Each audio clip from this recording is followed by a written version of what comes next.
ሰናይት የምትኖረው ከአባቷ ጋር ነው። ሰናይት አሁን የሁለት መንታ ልጆች እናት ናት።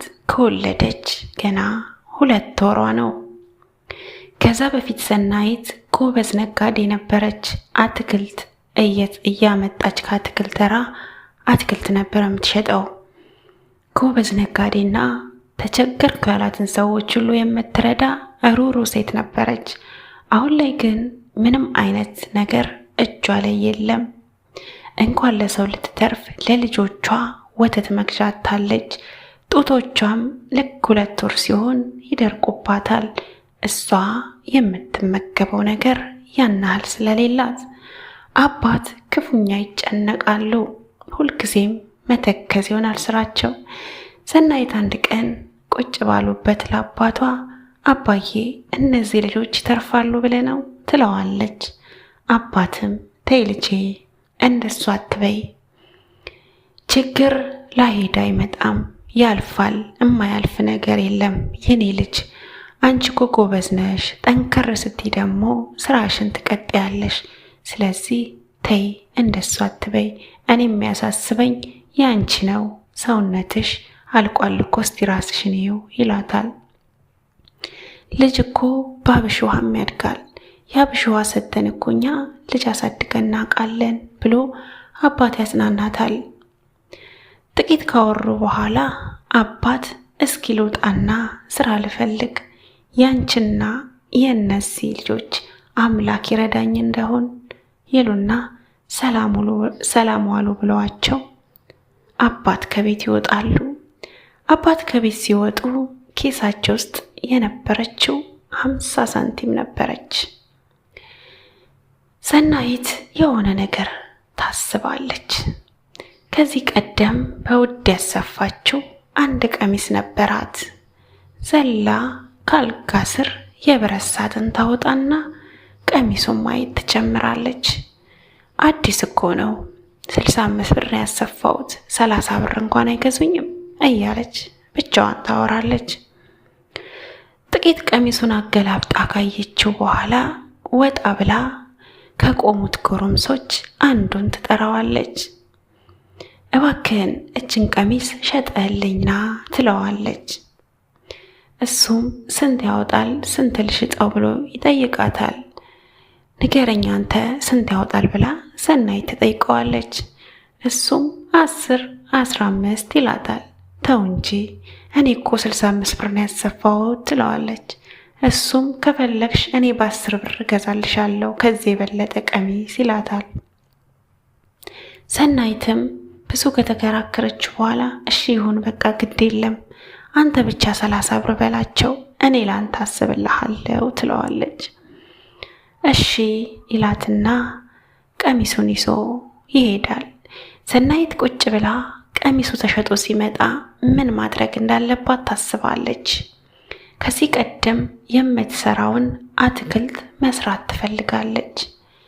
ቀሚሱ ተሸጦ ከመጣልኝ አትክልት ተራ ሄጄ አትክልት አምጥቼ ስች ጉልት ላይ እሸጣለሁ፣ እንግዲህ አልሞት እያለች ብቻዋን ታወራለች።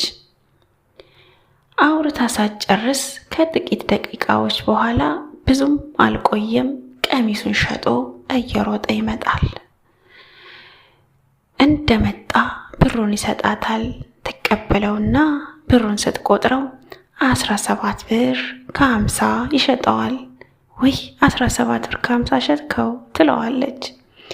አሁን እንደውም የሚገዛ የለም ነበር፣ መጨረሻ ላይ ነው ገዢ ያገኘሁት ይላታል። የሚገርመው ነገር ግን አልተቆጨችም። ብር ከቆጠረች ዘግየት ብላ ስለነበር ብዙም አልገረማት። ለሱ ያችን 50 ሳንቲም ተሰጠውና 17 ብሯን ትቋጥራለች። ከ17 ብሯ ላይ እጅግ በጣም ርቧት ስለነበረ የ50 ሳንቲም ዳቦ ትገዛና ረሃቧን ካስታገሰች በኋላ ከጎረቤት ትንሽዬ ልጅ ትጠራና ልጆቹ ተኝተዋል፣ እባክሽ ይልኝ አሁን ነው መመጣው ትልና ወደ አትክልት ተራ ትሮጣለች። አትክልት ተራ ሄዳ አትክልቶቿን ለሷ የሚያስፈልጋትን ምን እንደሚሸጥላት ስለምታከዚ ቀደም ገዛዝታ እየሮጠች ስትመለስ ቤቱ በአንድ እግር ቆሟል። ልጆቿ እያለቀሱ ነው። እየተርበተበተች ሰናይት አንዱን ጡቷ ለአንዱ ደግሞ የአብሽ ውሃ በፍጥነት ትሰጠዋለች። ሁለቱም ልጆቿ ዝም ይላሉ። ጎረቤቷ ትመጣና የት ሄደሽ ነው ልጆቹ ሲያለቅሱ ብላ ስትጠይቃት እንግዲህ አልጋ ላይ ተኝቼ አልሞት ባይ ተጋዳይ ልጆቼንም እኔንም ባተርፍ ብዬ ትላታለች። ሴትየዋም አሹፋባት ትሄዳለች። ሽንኩርት እኮ ረክሷል፣ ቲማቲሙም ረክሷል ብላ ያለ መደገፍ መልሳላት ትሄዳለች። ሰናይትም ልጆቿን ካስተኛቻቸው በኋላ ያመጣችውን ሽንኩርት፣ ቲማቲም፣ የተለያዩ አትክልቶች በሯ ላይ ይዛ ትቀመጣለች። በሚገርመው ሁኔታ አንድም ሰው ምን ይዘሻል የሚል ሰው ታጣለች። ሰናይት ይገርማታል። ከዚህ ቀደም እኮ እኔ 2 ኩንታል 3 ኩንታል በአንድ ቀን ጨርሼ ገባ ነበረ። እንኳን ለራሴ ለሰው ተርፍ ነበር። ዛሬ ምንድን ነው ብላ ለራሷ ትገረማለች። ህይወት ፊቷን እንዳዞረችባት ይገባታል። ሰናይት ሳታስበው እንባዋ ይቀድማታል። በዚህ ሰዓት አንድ የምታውቃት ሴት ትመጣለች። ሰላምታ ካቀረበችላት በኋላ እባክሽ ሽንኩርት ግዢኝ ትላታለች። ያችም ሴት ገዛውኝ እኮ ሰንዬ ብላ ፌስታሉን ታሳያታለች። ሰናይት አፍራ አንገቷን ታቀረቅራለች። አንድም ሰው የሚጠይቃት ታጣለች። አመሻሹ ላይ ሰው ሁላ ወደ ቤቱ መግባት ጀመረ። ሰናይት አንድ ልቧ ልጆቿ ጋር፣ አንድ ልቧ ደግሞ ማን ይገዛኝ ይሆን በማለት አላፊ አግዳሚው ላይ አይኗን ታፈጣለች።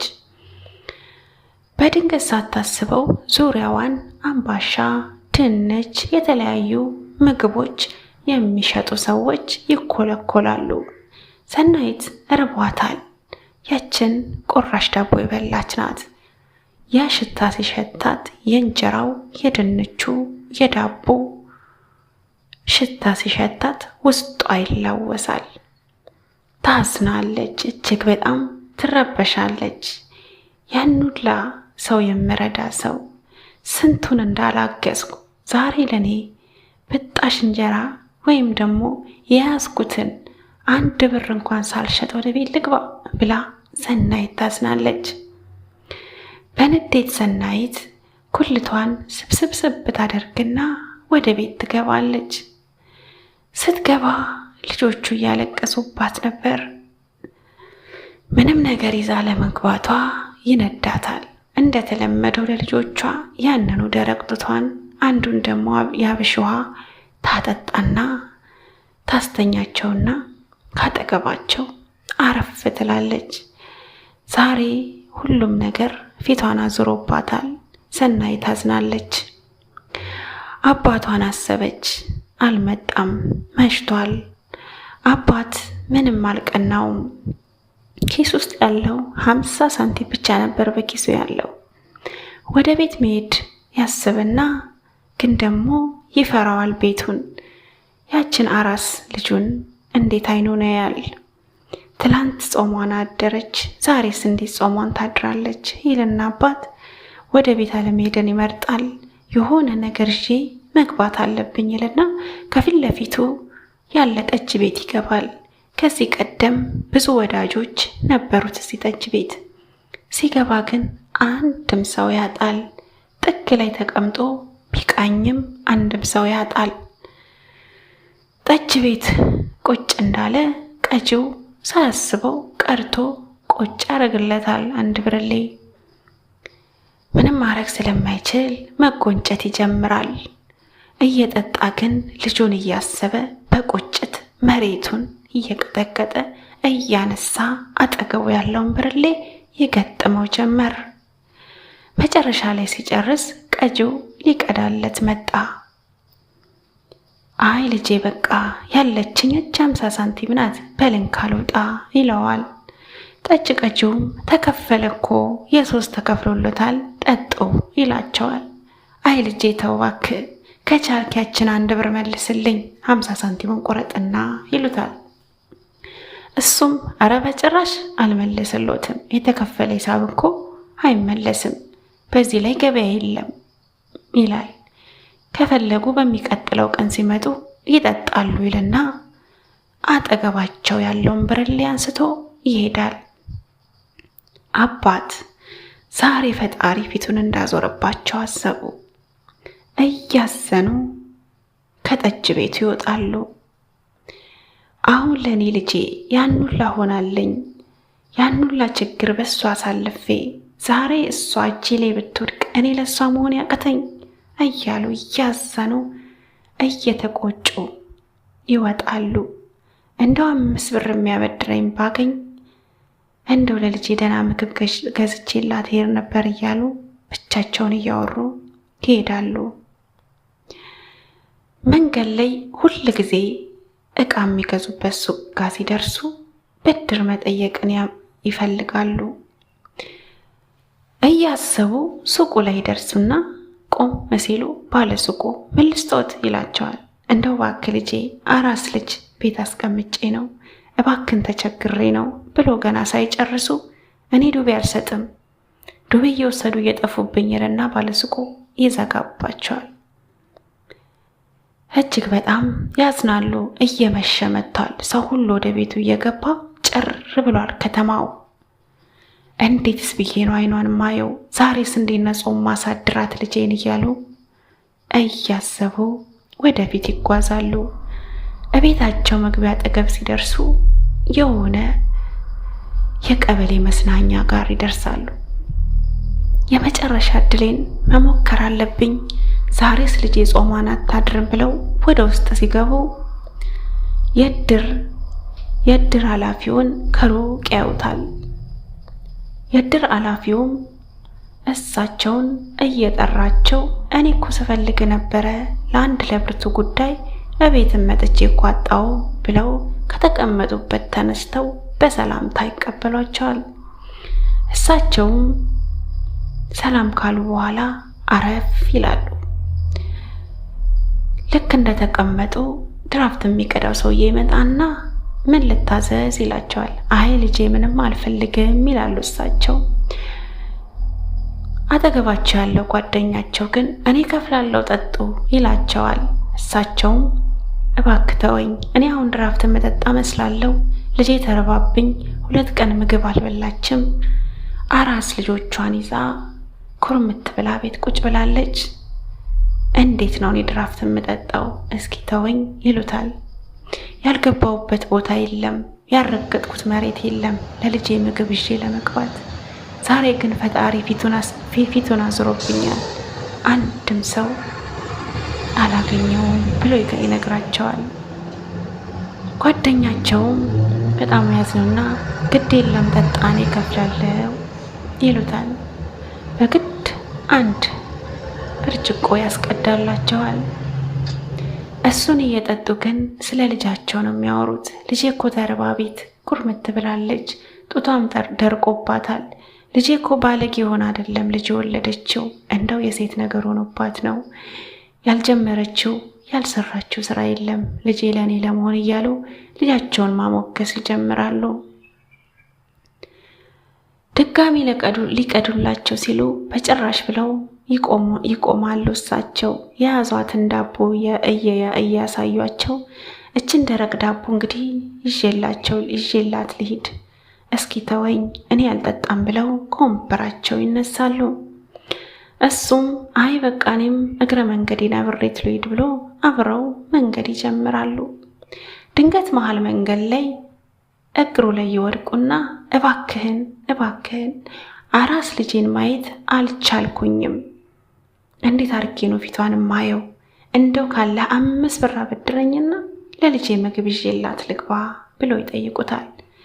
እሱም አረ ግድ የለም ተነሱ ብሎ 20 ብር በእጃቸው ያኖርላቸዋል። እጅግ በጣም ይደሰታሉ። በልበቃ እሺ ደህና ሁን፣ እኔ ለልጄ ምግብ መፈለግ አለብኝ፣ ሰዓትም ስለሄደሉና ወደ ኋላ ይሮጣሉ። ግን ደግሞ አንድም ሱቅ ያጣሉ፣ የሚገዙት ነገር የለም። ባለሱቆች ሁላ በራቸውን ዘግተዋል፣ መሽቷል። አንድ ክፍት ሱቅ ያገኙና ወተትና አንድ ጭማሪ ዳቦ ይገዙና መንገድ ይጀምራሉ። አሁን በፍጥነት ወደ ቤታቸው መሄድ ፈልገዋል። ግን ደግሞ መንገዱ አሁን ራቀባቸው። ቅድም የቀረበባቸው ቤት አሁን ሩቅ ሆነባቸው። በፍጥነት ልጃቸው ጋር መድረስ ፈለጉ። ግን እጅግ በጣም ረዘመባቸው መንገዱ። አቋራጭ መንገድ መጠቀም ፈለጉ። በፍጥነት ወደ አቋራጭ መንገድ ገቡ። ሰዓት ሄዷል፣ መሽቷል። መሃል መንገድ ላይ እንደደረሱ አንድ ሰው ቆሙ ብሎ አስቆማቸው። ወደ ኋላ እያፈገፈጉ ተረከዛቸውን ከዘራቸውን በመያዝ ማነህ እንዳትጠጋኝ አሉት። በሚገርም ሁኔታ ግን ከኋላቸው ጩቤ የያዘ ሰው አንገታቸው ላይ አድርጎ መፈተሽ ጀመረ። ያችን ከወተት ገዝተው የተረፋቸውን ብር በሙሉ ይወስድባቸዋል። እጅግ በጣም ያዝናሉ። እጅግ በጣም ፈጣሪያቸው ፊቱን እንዳዞረባቸው ዛሬ ያስባሉ። ሳያስቡት እንባቸው ይፈሳል። እዛው ቁጭ ባሉበት ይቀራሉ። ለልጃቸው ነገን ተነጎዲያ ያደርግበታለሁ ብለው ያሰቡትን ገንዘብ በአንድ ቀማኛ ተቀሙ። ቀኑን ሙሉ ሲለምኑት ሲፈልጉት የነበረውን ገንዘብ በአንድ ቀማኛ ተቀሙ። በጣም አዝነው ከጨለማ ወጥተው ወደ ብርሃን ሲወጡ ፖሊሶች ያገኛሉ። እባካችሁ ከቻላችሁ እርዱኝ፣ የልጄን ብር ወሰዱብኝ። አራስ ልጄን ቤት አስቀምጬ እስካሁን ድረስ ስፈልግ የቆየሁትን ገንዘብ አሁን ባገኝ ቀማኛ እያሉ ለፖሊሶቹ ለፈለፉ። ፖሊሶቹ ምን አይነት ሰው ነው ብለው ምልክት ሲጠይቋቸው አንዱ ቀይ ጃኬት ተለብሷል፣ ሌላኛው ግን በደንብ አላየሁትም ይላሉ። የዚህን ጊዜ ፖሊሶቹ ቀይ ጃኬት የለበሰማ በዚህ ጋር ሄደው ብለው እየጎተቱ ይወስዷቸዋል። የሚገርመው ግን ቀይ ጃኬት የለበሰው የገባው ራሳቸው ቤት ነበረ። አላምንም፣ ይሄማ የኔ ቤት ነው ብለው ፖሊሶቹን አግባብተው ወደ ኋላ ይመልሳሉ። በር ላይ ደርሰው በራቸውን ሲያንኳኩ ሰናይት በር አልከፈተችም። ደግሞ አንኳኩ። ሰናይት አባዬ ነህ ብላ በር ከፍታ በሩ እንደከፈተች እግራቸው ላይ ወደቀች። ምን ነው ልጆቹ ደህና አይደሉም እንዴ ስትል አይ አይደለም አባዬ ይቅርታ አድርግልኝ ወንድ አሳድሬያለሁ ትላለች ሰናይት። አባት አንገታቸውን ይደፋሉ። እዚህ ቤት ወንድ አለ ይሏታል። አዎ ብላ ትነግራቸዋለች። ቀስ ብለው አባት ወደ ተጋረደው መጋረጃ ሲያዩ ያንን ቀይ ጃኬት ያዩታል። ያዩትን አላመኑም። ከራሳቸው የቀማቸው ሌባ ልጃቸው ጋር መጥቷል። ሰናይትም ትለፈልፋለች። አባዬ ልጆቼ ሊሞቱብኝ ስለሆነ ምንም ማድረግ አልቻልኩም፣ ይቅር በለኝ አባቴ፣ ልጆቼ አይናቸው እያዩ ሊሞቱብኝ ሲል ነው ይህንን አስቀያሚ ውሳኔ ወሰንኩት እያለች መለፍለፍ ጀመረች። እሳቸው ከአንደበታቸው ምንም ቃል አልወጣም። ጨረስኩኝ። ታሪኩ እዚህ ጋር በቃ።